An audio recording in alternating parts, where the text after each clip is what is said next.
these guys now, you look not smart, you know? Yeah, some big news out of the NBA. Porzingis, so it looks like he's on his way to Dallas, and, Woj, he knows everything, right? I mean, yeah, he's ahead of that. He's the Schefter of the NBA. So it looks like some big news in the NBA and for the New York Knicks, who I think currently have the worst record in the NBA, right, Kuz? It might be the Cavs, or the Suns actually have the worst. Oh, they slipped down? Okay. Yeah, the Suns definitely have the but worst. But they're in there. They're in that conversation. Yeah, they're down there. Yeah. Okay, so news out of the NBA. By the way, we just had the tease of all teases. Herschel Walker, on his way by, actually, started to sit down in his seat right next to us. Mm-hmm. And then he got pulled away because he was in the wrong spot. So they have an interview set up right next to us. We're hoping to get Herschel Walker on here on ESPN 690. We'll see what happens. I know he's got a tight schedule, but we're talking to his folks about trying to land him. And, again, Austin Lane will have fun with that one. An NFL guy and an MMA guy, the path that Austin is on right now. We're going to take a timeout right now here on ESPN 690. When we come back, more interviews from Radio Row. I know we have some already. In fact, you'll hear from Kyle Rudolph about John DeFilippo, the new Jags offensive coordinator. And also you'll hear from Nate Burleson about everything going on in the NFL when Marcel Robinson joins us. That's coming up. A lot to get to here on a Thursday from Radio Row, Super Bowl 53. Action Sports Jacks on ESPN 690. Yeah, I mean, they got great receivers, great tight ends.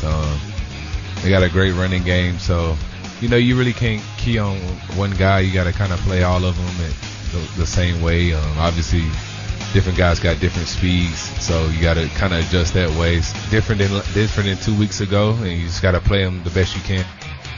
All right, Stephon Gilmore, New England Patriots corner, and he's really played well in big games. I mean, this playoffs, obviously, he gave up the one big play, what was that, a couple of weeks back to Keenan Allen, and he had the huge play against the Jags in the AFC Championship game last year. This guy's got paid a lot of money. You weren't sure about where his career was heading, and all of a sudden his career is headed in a good way because he is delivered in the big time for the New England Patriots and trying to get a Super Bowl ring with the Patriots this year against the Rams. Welcome back to Radio Row. Brent Martineau along with Austin Lane. Did you just break a chair? No, dude, I'm cramping. You're cramping up? I got a cramp. Oh, no. Yeah. Let's see. I think that was the effect of running sprints this morning and then getting my bugle kicking on. Yeah, you did some work. You work out at least. Mm-hmm. None of us do, but it's hard to drink enough water. It is, yeah. And your schedule's so off. Well, it's hard to get really anything, even like food. Obviously we're working some pretty long hours and whatnot. And as far as like the hospitality, it's been pretty well here. But yeah, I guess I need some kind of like IV or something because I'm cramping like a mother right now. Well, take care of yourself. Mm-hmm. Just make sure the vocal cords don't cramp up. And we'll see what happens there. Rams-Patriots coming up Sunday night. If you're watching this on social media, which we have the stream going on Twitter and Twitch and Facebook and YouTube, you can see the great Herschel Walker right behind us, through the camera. We're trying to get him. Everybody's stopping him, as you can see. Looks like he's talking to some folks. I don't want to say they're from the Blue Angels, but who are doing flyover maybe. Now, is Herschel Walker like 30 years old, or how old is he again? 40s? No, he's No, I'm kidding. I'm just saying, dude, he looks ridiculous. How old is he, though, now? He would be 20, 40. He's got to be close to 60, right? I would think. I'd he's say right so, about yeah. 60 years old. So hopefully we'll get some Herschel Walker on. He's got some other things to do at the moment from here in Radio Row Super Bowl 53. All right, I'm going to put this out there right now, and I want to talk a little Jags for a moment. I said we were going to do this earlier in the week, and I want to make sure we do. What do you think about the Jags if they go all in on Haskins? Say they don't like Foles or Flacco, and they go all in on Dwayne Haskins. He's the best quarterback in the draft. Everybody thinks he's the best one of the rest. Say that's the unanimous decision. They jump up to the fourth pick to grab him, whatever. They may trade something away, whoever. However, they get it. They want all in on him. If they are all in on him, and unfortunately the way this works, it's probably going to be hard to make these decisions because of the ordering of everything. The NFL league year starts in March, and then you have the draft in April. If it was flip-flopped, you could maybe do this and see how the draft works out, but you don't have that luxury. What I'm getting at here is from a fiscal responsibility standpoint. If the fan base knew that Dwayne Haskins was the future of this franchise, would you be willing to or would the Jags be willing to, keep Blake Bortles here in Jacksonville as the backup, as the bridge, because it's the fiscally correct thing to do, instead of paying all this money to, say, a Flacco, and the money you're paying to Bortles, and now the money you're paying to a first-round pick in the top 10. That's not the ideal way to do this. And so you hang on to Bortles, you bridge a couple of games, maybe not even. You bridge training camp, and you give it to Haskins. I'm completely disagreeing with you here. So you're saying that if you bring in Haskins, obviously Haskins is going to be the starter and Blake Bortles is going to be the backup, correct? That's what we're getting at? Well, in the vision is that, because you're going to hand the reins to Haskins. Well, but if he struggles at first, you're going to have to go with Bortles the first couple of games until that happens. How do you go with Bortles? Because it's not like Bortles really showed anything this past season. So if you bring in a first-round guy, you would think that he's going to overtake Bortles right away. I mean, being a first-round guy like Haskins is, you would think. I'm not saying that's for sure. But from what we've gathered so far and what we know about Bortles, we would assume that, correct? Well, that's what would be your assumption, and that's what I'm saying. Would the fans ride with that because now you've got Blake as a backup? Blake as a backup, is that a bad option? It's a horrible option, and here's why. Let's look at history here for a second. 2 quarterbacks last year were first-round draft picks and started their first NFL game, Sam Darnold and Josh Allen. Now, don't get me wrong. Darnold came out on fire, played the Detroit Lions. I think he threw 3 touchdowns. Looked really promising. Josh Allen kind of started off, a little slower, obviously. Kind of rebounded towards the middle of the season, got hurt a little bit, and then finished strong. Here's my issue with that. With Josh Allen, he did it with his legs more than he did with his arm. And the same thing is true for Jackson on the Ravens. Sometimes when you're a rookie, and obviously, you want to be this ideal pocket passer, but you're going to rely on what you feel comfortable with. And for those 2 guys, it was their legs. So now here's my point. You look at Patrick Mahomes, you look at Tom Brady, you look at Aaron Rodgers. Those guys all sat a little bit, and they had someone to learn from. My issue with Haskins is the fact that if you bring him in right away and you don't bring someone like a free agent and you have Blake Bortles, he's got no one to learn from. And even if he does beat up Blake Bortles, I still don't think you're going to learn a lot from Blake Bortles. So ideally what I want is I want that free agent, a seasoned vet, who Haskins or whoever, maybe Murray, we don't know yet, that you can bring in and that young quarterback can learn from. Because history has shown that's the way that you do it. I get it. I think it's a fair take. But what I would say, if I'm John Idzik, and you just said that as Dave Caldwell or Tom Coughlin or Doug Marrone, and I'm the cap guy, and I'm looking at the dollars, I'm saying, guys, okay, but what you're telling me is Flacco and Foles, let's just name it at $20 million. It might be more than that. It could be $22, $24 million for one of those guys, although I don't think it's going to be that much because I don't think this will be a bidding war for those guys. But let's just put it at $20 million. So you have $20 million there. You've got $6 million, and this is just for 2019. You have $20 million there.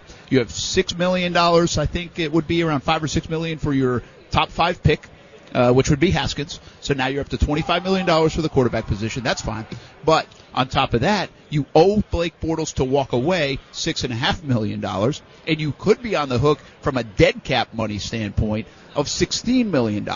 So you are actual cash invested in the quarterback position in 2019 for some $32 million. You are actually some $41 million potentially in cap money invested. That is a big investment at the quarterback position. No, it absolutely is, but let's look at the investments overall on this team right now. We are in a win-now kind of atmosphere. We have a lot of contracts coming up. Jalen Ramsey.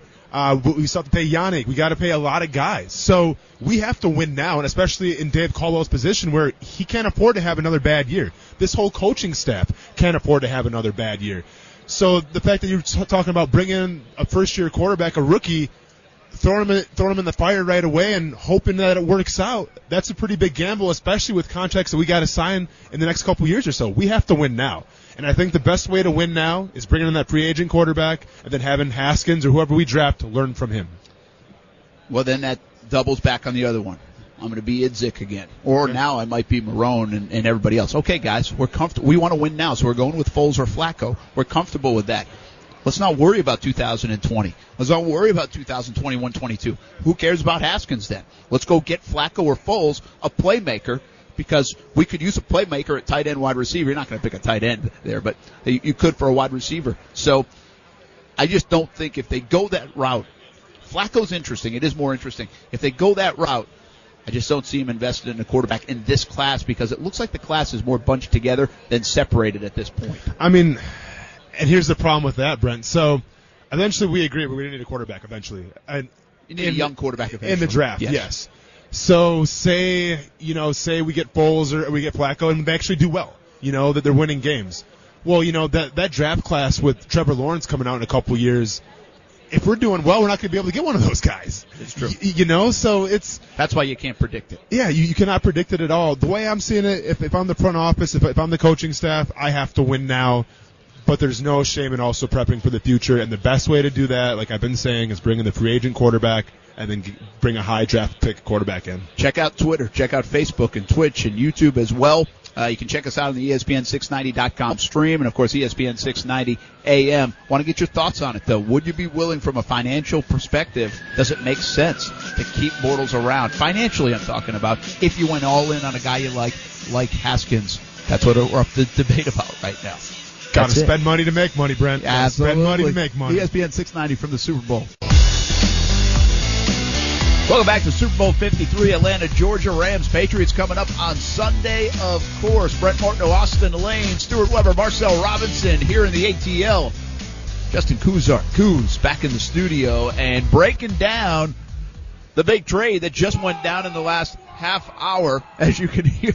Wilder. What's going on there? That's Deontay Wilder. That's Deontay Wilder. Okay. Again. We had Deontay Wilder earlier do what we call on TV an ID. Yeah. Right? And we'll have it for radio as well. And we say, it's like, I'm Deontay Wilder, and this is one Action take, too, Sports by the way. Jacks. It was only one take for him. It was. Impressive. But see, these guys, like Diamond Dallas Page was like this yesterday. Yeah. So good. Yeah. I mean, so good. It's a talent to do what they do. I mean, listen, a lot of people have trouble saying, I'm Brent Martineau, and this is Action Sports Jacks. Yeah. That's not easy.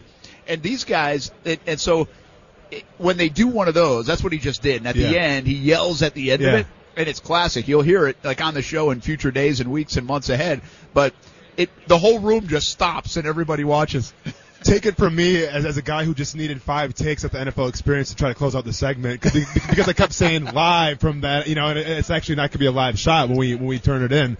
So I said for 4 times like live from the NFL Experience, and then obviously Marcel had to coach me up a little bit. So it is not an easy thing whatsoever. Props to the champ for doing it in one take.